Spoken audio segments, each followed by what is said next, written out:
Good evening everyone. So पहा, काही technical reasons मुळे आपले मागचे 2 दिवस लेक्चर्स होऊ शकलेले नाहीत. सो आपण आपला 12th स्टँडर्ड रोटेशनल डायनामिक्स नावाचा जो चॅप्टर होता तो स्टार्ट केला होता. त्याचे ऑलरेडी 3 लेक्चर्स आपले झालेले आहेत आणि लास्ट लेक्चर जे होतं तिसरं लेक्चर त्यामध्ये आपण हॉरिझॉन्टल कर्व रोड वरती व्हेकल टर्न निगोशिएट करत असताना हॉरिझॉन्टल कर्व रोड वरती व्हेकल तो कर्व निगोशिएट करत असताना त्याची मॅक्झिमम स्पीड लिमिट काय असली पाहिजे याच्यासाठीचं डेरिव्हेशन जे होतं छोटस ते डिराईव्ह केलं होतं आणि तुम्हाला सांगितलं होतं की आपण नेक्स्ट लेक्चर मध्ये बँक्ड कर्व रोड वरती जे व्हेकल्स टर्न घेणार आहेत ते स्टडी करणार आहोत. आता what is the necessity of banking of roads हा प्रश्न जर आला तर त्यामध्ये मी तुम्हाला ऑलरेडी सांगितलं आहे the necessity of banking of roads because in the formula आपल्याला जो हॉरिझॉन्टल कर्व रोड साठीचा फॉर्म्युला आला होता V max equals to mu R G. इथं ही मॅक्झिमम व्हेलॉसिटी किती असू शकते हे कम्प्लिटली या म्यू वरती डिपेंड होतं. V max equals to root of mu R G. यामध्ये जर तुम्ही व्यवस्थित पाहिलं तर ही मॅक्झिमम व्हेलॉसिटी कशावरती डिपेंड होती mu. And these mu changes depending on the road conditions, depending on the tires conditions of the vehicle, त्यानंतर depending on the weather. या वेगवेगळ्या कारणामुळे हा म्यू कधी कधी 0 सुद्धा होऊ शकतो. एक्झॅक्टली नाही झाला तरी अप्रॉक्सिमेटली म्यू 0 चा अर्थ असतो व्ही मॅक्सच 0 ठेवावा लागेल. मॅक्झिमम व्हेलॉसिटी 0 अलाउड आहे. याचा अर्थ सक्सेसफुली तुम्ही टर्न निगोशिएट करू शकत नाही. यासाठी एक मेकॅनिझम रोडमध्ये त्या ठिकाणी केलं जातं that is the banking of the road. काय आहे ते बँकिंग ऑफ द रोड. रोडची बँकिंग केली जाते. What is the meaning of banking of road हे मी ऑलरेडी तुम्हाला लास्ट लेक्चर मध्ये सांगितलं होतं. That is the raising or elevating the outer edge of the road. Raising or elevating the outer edge of the road above its inner edge that is called as the banking of roads. रोडच्या inner एजच्या comparison मध्ये त्याची outer edge थोडी raise करणं elevate करणं that is called as a banking of roads.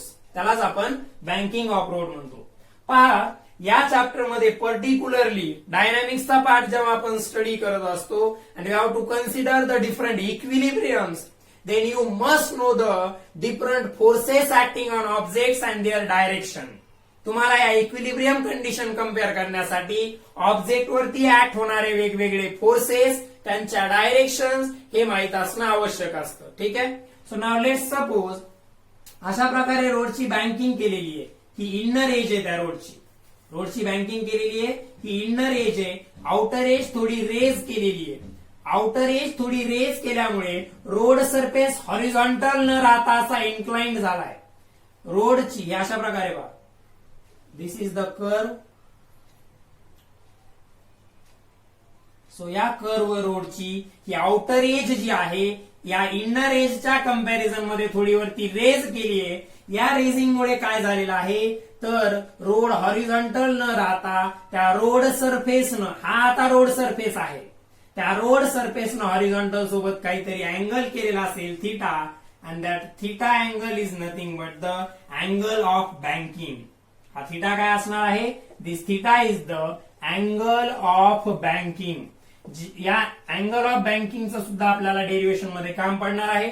So या road outer age रोडची इनरच्या comparison मध्ये रेज केल्यानंतर त्या रोडच्या सरफेसनं हॉरिझॉन्टल सोबत केलेला जो अँगल आहे रोडच्या सरफेसनं हॉरिझॉन्टल सोबत केलेला जो अँगल आहे that is non as a angle of banking. त्याला काय म्हणायचंय अँगल ऑफ बँकिंग. मग या रोड सरफेस वरती हे व्हेकल अशा प्रकारे आता असणार आहे. ठीक आहे. हॉरिझॉन्टल नाही रोड कसा आहे थोडा त्या रोडचा सरफेस हॉरिझॉन्टलला थोडा इन्क्लाइंड आहे. त्या रोडचा सरफेस हॉरिझॉन्टलला कसा आहे थोडा इन्क्लाइंड आहे. नाव तुम्हाला जर एकदा या डायग्राम मध्ये त्या ऑब्जेक्ट वरती ऍक्ट होणारे फोर्सेस दाखवता जर आले त्या ऑब्जेक्ट वरती ऍक्ट होणारे फोर्सेस जर शो करता आले तर तुम्हाला डेरिव्हेशन समजायला अवघड जाणार नाही. सो ऑलवेज त्याच्या सेंटर ऑफ मास पासून डाऊनवर्ड डायरेक्शनला ऍक्ट होत असतं त्याचं weight that is W equals to M G. आता पहा इथे अगोदर हॉरिझॉन्टल कर्व रोडचा जेव्हा विचार केला होता तुम्ही तेव्हा काय होतं तर डब्ल्यू ला जी नॉर्मल रिॲक्शन आहे रोड सरफेसची ती बॅलन्स करत होती. परंतु नॉर्मल रिॲक्शन ऑलवेज कशी असते? Normal reaction always perpendicular to surface.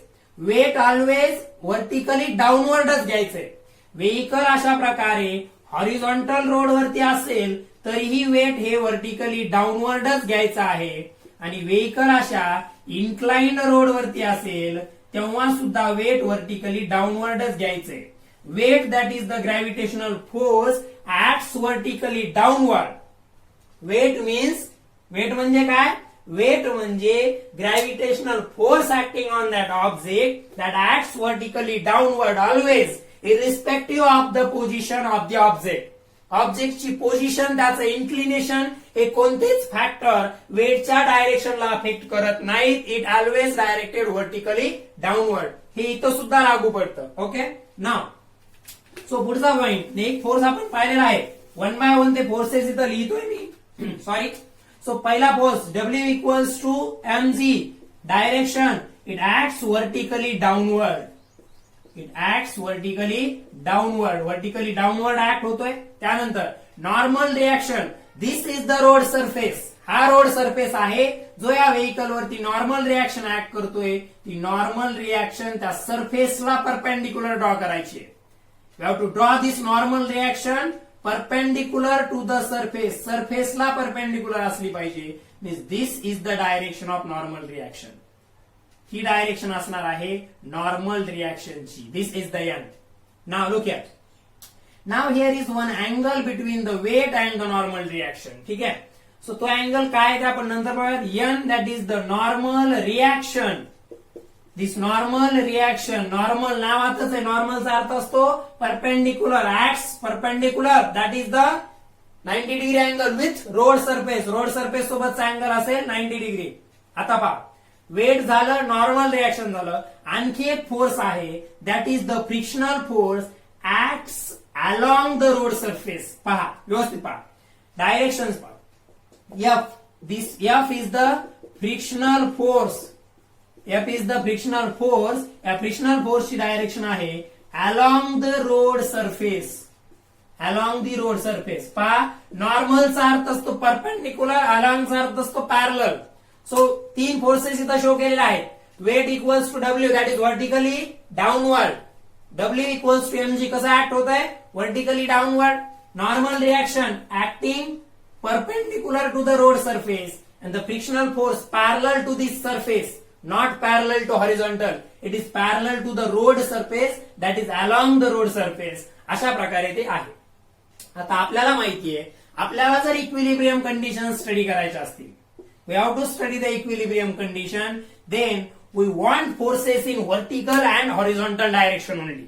आपल्याला जर त्या ठिकाणी स्टडी करायचं असेल पर्टिक्युलरली याच्यावरती ऍक्ट होणाऱ्या वेगवेगळ्या फोर्सेसमुळे याची बॅलन्सिंग कशा प्रकारे झाली आहे किंवा कोणता फोर्स सेंट्रिपिटल फोर्सचं काम करतोय, हे सगळं स्टडी करण्यासाठी आपल्याला काय नेसेसरी आहे, तर आपल्याला फोर्सेस रिझॉल्व्ह करावे लागतील. पहा, मी ही डायग्राम अशा प्रकारे, या डायग्राम मध्ये फोर्सेस रिझॉल्व्ह केलेले नाहीयेत. इथं मी फक्त काय दाखवलंय की इथं वेगवेगळे forces acting on that object दाखवलेले आहेत. यांना रिझॉल्व्ह करायचं आपल्याला, त्यासाठी आपण वेगळी डायग्राम काढणार आहोत. सध्या फक्त एवढं लक्षात घ्या, what is the banking of roads? The raising the outer edge of the road above its inner edge through certain angle, that is called as a banking of road. The angle made by road surface after banking with the horizontal is called as the angle of banking किंवा banking angle. आता हे vehicle त्या बँक्ड curve road वरती आहे. हे vehicle त्या बँक्ड curve road वरती आहे. बँक्ड कर्व रोड वरती व्हेइकल असताना त्या व्हेइकल वरती ऍक्ट होणारे डिफरंट फोर्सेस या डायग्राम मध्ये शो केलेले आहेत, ते इथं लिहिलेले आहेत. ठीक आहे. So first of all note this down and we will show the forces resolved. आता आपण फोर्सेस रिझॉल्व्ह केलेले पाहणार आहोत, ते व्यवस्थित पहा. सो बँकिंग ऑफ रोड मध्ये आपल्याला फक्त या म्यू वरती डिपेंड राहायचं नाहीये, एवढं लक्षात ठेवा. सो आता मी तो कर्व काढत नाहीये, पहा इकडे. सो अशा प्रकारे बँकिंग केलेली आहे रोडची. इकडे कुठेतरी रोडचं सेंटर असणार आहे. ही इनर एज म्हणजे सेंटर, त्या कर्वचं इकडे कुठेतरी असणार आहे. ठीक आहे. अशा प्रकारे हे vehicle. Now this weight is acting vertically downward. Normal reaction making certain angle. ठीक आहे. So this is the okay. normal reaction. This is a weight, W equals to mg, and frictional force along the road surface. आता पहा, weight already vertical आहे, त्याला resolve करण्याची आवश्यकता नाहीये. वेटला resolve करण्याची आवश्यकता नाहीये. मग रिझॉल्व्ह मी पहिल्यांदा नॉर्मल रिॲक्शनला करतो. Along the horizontal and along the vertical असे त्याचे दोन कंपोनंट्स येतील. कंपोनंट्स मी डॉटेड न दाखवतोय. सो पहा, हा अँगल थिटा आहे, हा अँगल थिटा आहे पर्टिक्युलरली. कोणता अँगल थिटा आहे पर्टिक्युलरली? या रोड सरफेसनं हॉरिझॉन्टल सोबत केलेला अँगल थिटा आहे. तर त्या कंडिशन मध्ये पहा, bye the geometry of this diagram हा अँगल सुद्धा थिटा येणार आहे. म्हणजे व्हर्टिकल सोबतचा, नॉर्मल रिॲक्शनचा व्हर्टिकल सोबतचा अँगल थिटा आलेला आहे. ठीक आहे, डायग्राम थोडी खाली ड्रॉ करतो, कदाचित दिसणार नाही व्यवस्थित. So this is the horizontal direction, this is the road surface, this is the theta angle of banking. त्या बँक कर्व्ड रोड वरती हे व्हेइकल आहे. सेंटर ऑफ मास पासून अशा प्रकारे W इक्वल्स टू mg हे वेट डाऊनवर्ड ऍक्ट होत आहे. त्यानंतर पर्टिक्युलरली रोड सरफेसला परपेंडिक्युलर डायरेक्शन मध्ये ऍक्ट होत आहे ती नॉर्मल रिॲक्शन. नाव नॉर्मल रिॲक्शन n हे रिझॉल्व इंटू टू कंपोनंट्स. हा नॉर्मल रिॲक्शनचा हॉरिझॉन्टल कंपोनंट आणि हा त्या नॉर्मल रिॲक्शनचा व्हर्टिकल कंपोनंट. हा अँगल थिटा असल्यामुळे पर्टिक्युलरली हा अँगल थिटा असल्यामुळे आता काय होणार आहे लक्षात घ्या व्यवस्थित. तर हा अँगल सुद्धा त्या ठिकाणी थिटा असेल by the geometry of diagram. आणि म्हणून हा component vertical component n cos theta येईल आणि हा horizontal component n sine theta. हे झालं रिझॉल्युशन कशाचं? नॉर्मल रिॲक्शनचं. व्यवस्थित पहा, आता याच डायग्राम मध्ये आपल्याला फ्रिक्शनल फोर्सचं रिझॉल्युशन दाखवायचंय. Frictional force along the surface असा ऍक्ट होतोय. ठीक आहे, तर याच पॉइंटला त्याचं रिझॉल्युशन दाखवतो. हा त्याचा हॉरिझॉन्टल कंपोनंट आहे आणि हा त्याचा व्हर्टिकल कंपोनंट आहे. पहा, तर पहा या डायरेक्शनचा, या इन्क्लिनेशनचा हॉरिझॉन्टल सोबतचा हा जो अँगल आहे हा सुद्धा इथं थिटा आहे. हा फ्रिक्शनल फोर्स F आणि मग हा त्याचा कंपोनंट F कॉस थिटा आणि हा व्हर्टिकली डाऊनवर्ड ऍक्ट होणारा F साइन थिटा. पहा, डायग्राम मध्ये व्यवस्थित पाहण्याचा प्रयत्न करा. इथं व्यवस्थित जर ऑब्झर्व झालं नाही तर बुक मधून डायग्राम पाहू शकता. पहा, ही नॉर्मल रिॲक्शन इकडे ऍक्ट होते, तिचा vertical component n cos theta आणि horizontal component n sine theta. Along the road surface act होता आहे frictional force. Along the road surface act होता आहे फ्रिक्शनल फोर्स. त्याचा हॉरिझॉन्टल कंपोनंट हा F cos theta, vertical component F sine theta. एकाच point वरती आपण हे सगळे फोर्सेस जर दाखवले तर कसं येईल पहा. ही हॉरिझॉन्टल डायरेक्शन, ही अशा प्रकारे व्हर्टिकल डायरेक्शन. ठीक आहे, इथं जास्त समजेल तुम्हाला रिझॉल्युशन. ह्या पॉइंट म्हणजे व्हेइकल आहे असं कन्सिडर करा, कारण असंही आपण व्हेइकलला एक पॉइंट ऑब्जेक्टच कन्सिडर केलेलं आहे. असंही आपण व्हेइकलला एक पॉइंट ऑब्जेक्टच स्टडी केलंय. डायग्राम मध्ये रिझॉल्युशन समजले की डेरिव्हेशन मध्ये काहीच नाहीये, मॅथमॅटिकल फक्त पार्ट आहे त्याचा अर्धा. व्यवस्थित समजून घ्या. हा पॉइंट म्हणजे समजा व्हेइकल आहे, कारण आपण व्हेइकलला एक पॉइंट ऑब्जेक्टच कन्सिडर केलेला आहे in order to simplify our calculations. मग व्हर्टिकली डाऊनवर्ड डायरेक्शन मध्ये ऑलरेडी ऍक्ट होत असलेलं वेट W. आता नॉर्मल रिॲक्शन पहा, इकडे ऍक्ट होते या डायरेक्शन मध्ये. So normal reaction this is n. ठीक आहे, इकडे रोड सरफेस आहे अशा प्रकारचा. हा अँगल आहे थिटा. म्हणून नॉर्मल रिॲक्शनचा हा जो कंपोनंट आलाय that is the n cos theta आणि इकडचा जो कंपोनंट आहे नॉर्मल रिॲक्शनचा that is the n sine of theta. या डायरेक्शन मध्ये नॉर्मल रिॲक्शन ऍक्ट होत होती या पॉइंट वरती, तर या पॉइंट वरती त्याच डायरेक्शन मध्ये शो केली. फ्रिक्शनल फोर्स इकडे ऍक्ट होतोय या डायरेक्शन मध्ये असा, म्हणजे या पॉइंटला फ्रिक्शनल फोर्स दाखवायचा असेल तर इकडे दाखवावा लागेल F आणि हा अँगल थिटा असणार आहे परत. ठीक आहे, मग या फ्रिक्शनल फोर्सचा व्हर्टिकल कंपोनंट इकडे ड्रॉ केलाय मी.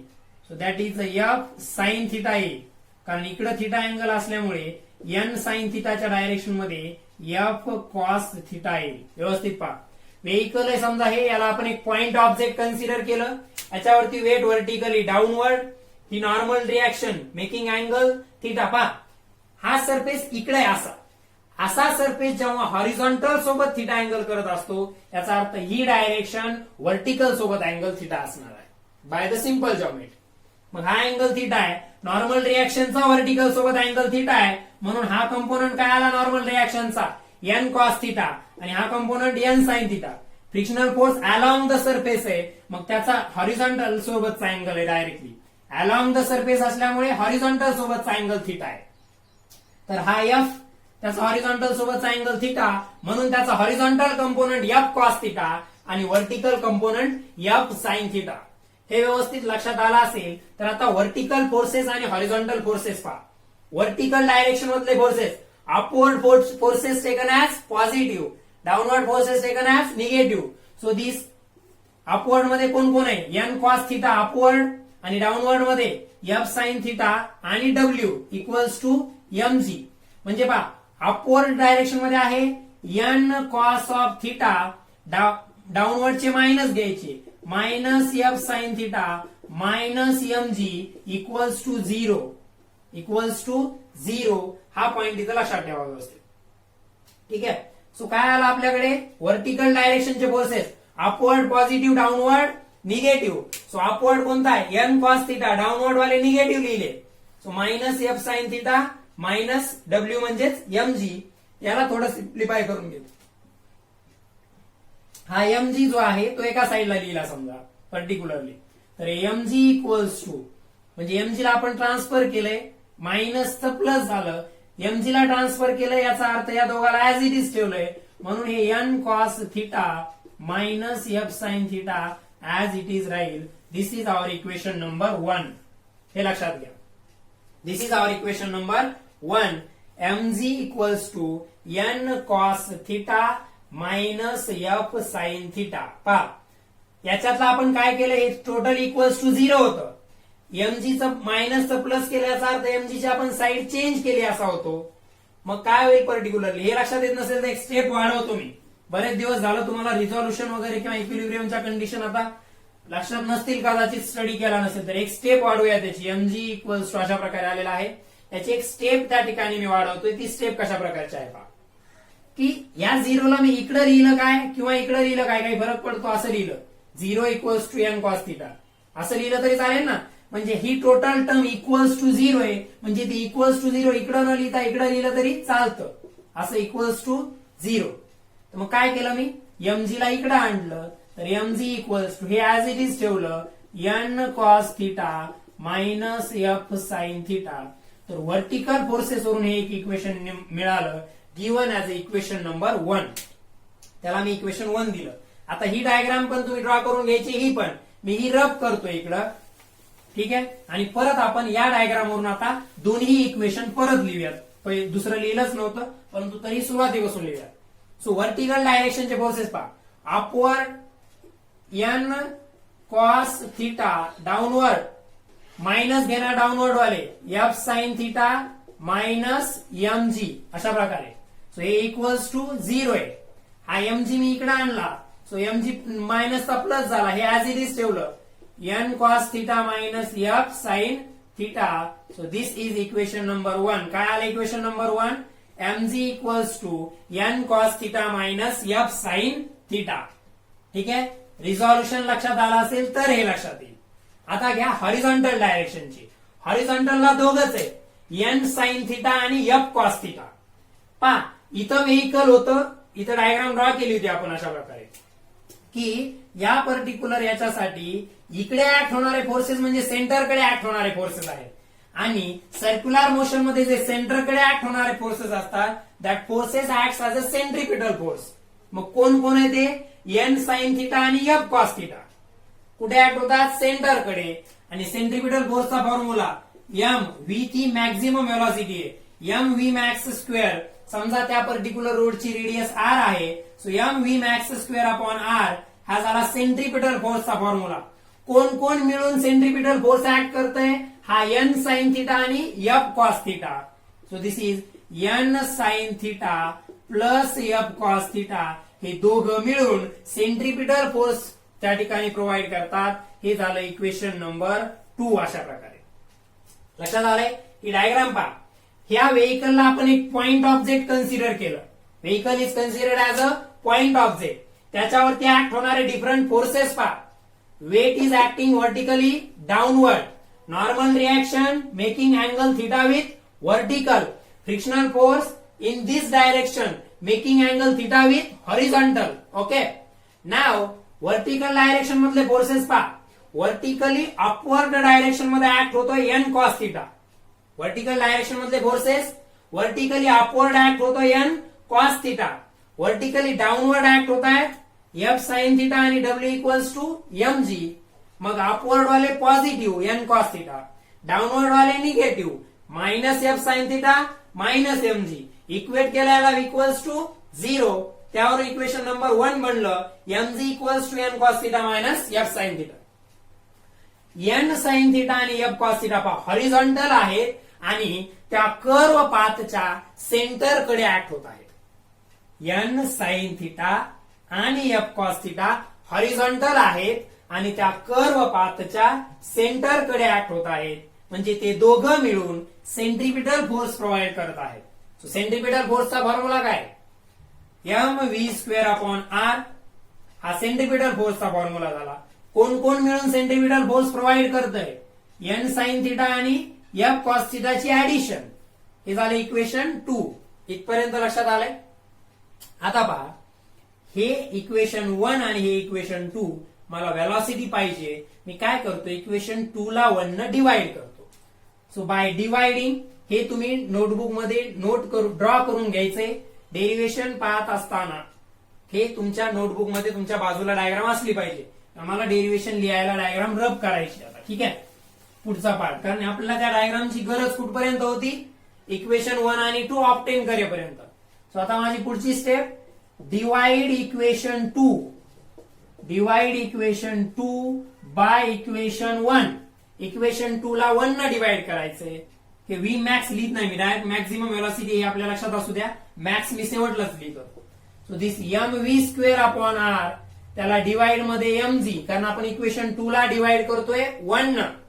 2 ला 1 न डिवाइड करण्याचा अर्थ असतो लेफ्ट हँड साइडला लेफ्ट हँड साइडनं डिवाइड करणं, राईट हँड साइडला राईट हँड साइडनं डिवाइड करणं. इक्वेशन 2 ला इक्वेशन 1 न डिवाइड करण्याचा मिनिंग असतो लेफ्ट हँड साइडला लेफ्ट हँड साइडनं, राईट हँड साइडला राईट हँड साइडनं divide. So M V square upon R ला डिवाइड केलं एम जी न. इकडे पहा, N sine theta plus F cos theta divided by N cos theta minus F sine theta. Minus F sine theta हे right hand side आली. हा M आणि हा एम कॅन्सल झाला. आर डिनॉमिनेटर मध्ये, जी सुद्धा डिनॉमिनेटर मध्ये. म्हणजे V square divided by R G. V square divided by R G equals to आलं N sine theta plus F cos theta divided by N cos theta minus F sine theta. ठीक आहे. So पुढचा part पहा. मी काय करतो, एक mathematical adjustment. all terms of RHS, divide all terms of right hand side by n cos theta. हे का करायचं हे पुढे आपल्या लक्षात येईलच. राईट हँड साइडच्या सगळ्या टर्म्सला हे सायमल्टेनियसली नोट सुद्धा करायचे. आपली पुढची स्टेप आहे divide all terms of RHS by n cos theta. Right hand साइडच्या सगळ्या टर्म्सला आपण n cos theta न डिवाइड करणार आहोत. राईट हँड साइडच्या सगळ्या टर्म्सला आपण या एन कॉस थिटा या पार्टनं डिवाइड करणार आहोत. ते इकडे लिहितोय मी, हे रब करतोय. वाटलं तर व्हिडिओ पॉज करून याला नोट करून घ्यायचं इथपर्यंत पहिल्यांदा. ठीक आहे. सो दॅट एन कॉस थिटानं आपल्याला त्या राईट हँड साइडला डिवाइड केल्यानंतर काय मिळतं पाहूया. सो ते left hand side as it is V square by R G as it is. मग एन साइन थिटाला एन कॉस थिटानं डिवाइड केलं. इथं या एन साइन थिटाला डिवाइड केलं एन कॉस थिटानं, प्लस पुढे पण या एफ कॉस थिटाला सुद्धा डिवाइड केलं एन कॉस थिटानं. सगळ्यांना एन कॉस थिटानंच करायचंय. परत या एन कॉस थिटाला डिवाइड केलं एन कॉस थिटानं, मायनस या एफ साइन थिटाला सुद्धा डिवाइड करायचंय एन कॉस थिटानं. सो कुठे काय कॅन्सल होतं पहा. इथे हा एन कॅन्सल झाला, इथं हा कॉस थिटा कॅन्सल झाला, इथं पूर्ण एन कॉस थिटा कॅन्सल झाला. इथं काहीच कॅन्सल झालेलं नाहीये. आता पुढचा पॉइंट पहा. आपल्याला माहितीये but we know that mu equals to काय असतं, कोएफिशियंट ऑफ फ्रिक्शन किंवा frictional force equals to mu into N. याचाच अर्थ म्यू इक्वल्स टू काय असतं एफ बाय एन. म्हणजे आपण जिथं जिथं एफ बाय एन आहे तिथं आपण म्यू ठेवू शकतो.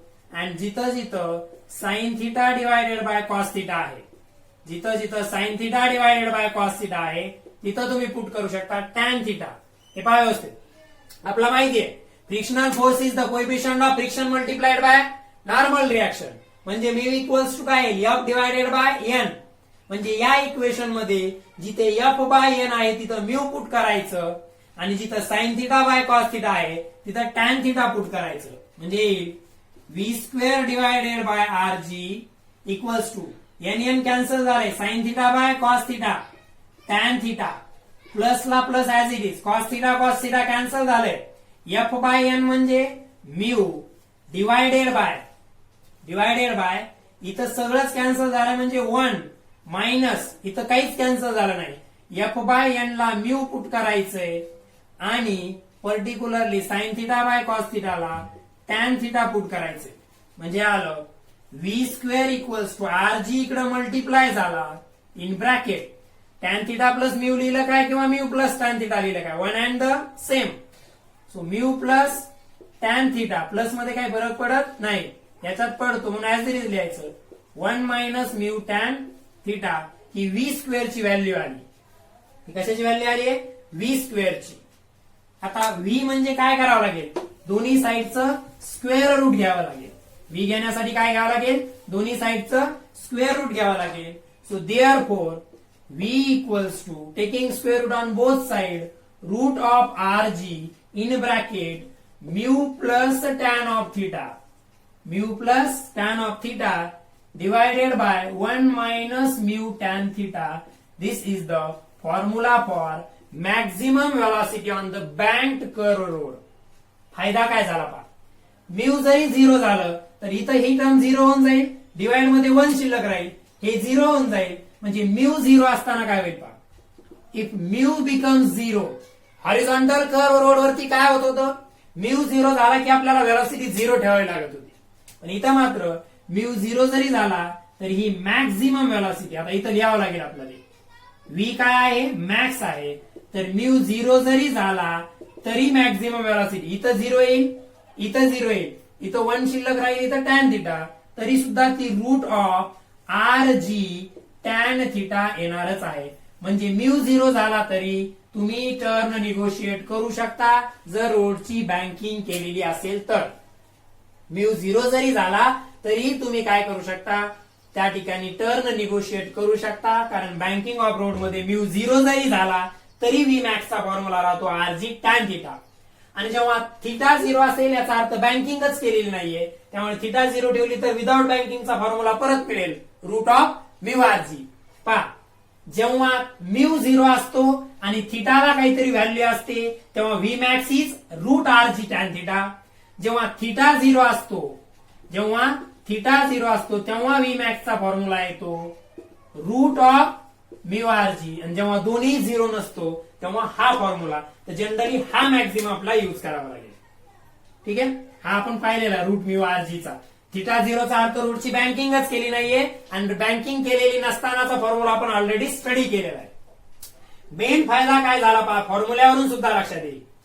बँकिंग ऑफ रोड केल्यामुळे म्यू 0 होऊन सुद्धा टर्न काहीतरी पर्टिक्युलर व्हेलॉसिटीनं root R G tan theta एवढ्या व्हेलॉसिटीनं टर्न निगोशिएट केल्या जाऊ शकतो. So this is the maximum velocity.